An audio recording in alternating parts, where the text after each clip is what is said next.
winds blow.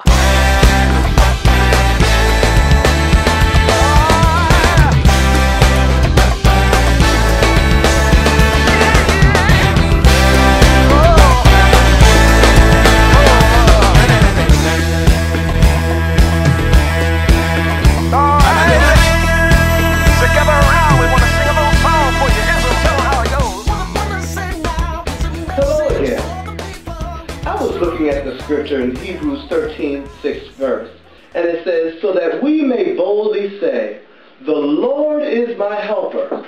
I will not fear what man shall do unto me. We live in a world where man tries to take one another out.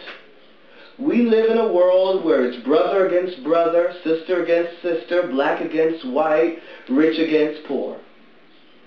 And so we also live in a world that's full of fear. But the Word of God reminds us that God has not given me the spirit of fear, but He's given me a sound mind. So as I was looking at the scripture, the Lord began to speak to me, and I began to understand that I don't have to live in fear. As a matter of fact, living in fear is sin, because it means that you are not operating under faith.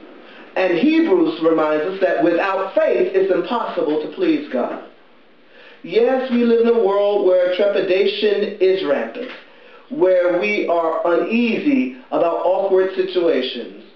But the Word reminds us to fear not, for if God be for us, nobody can be against us.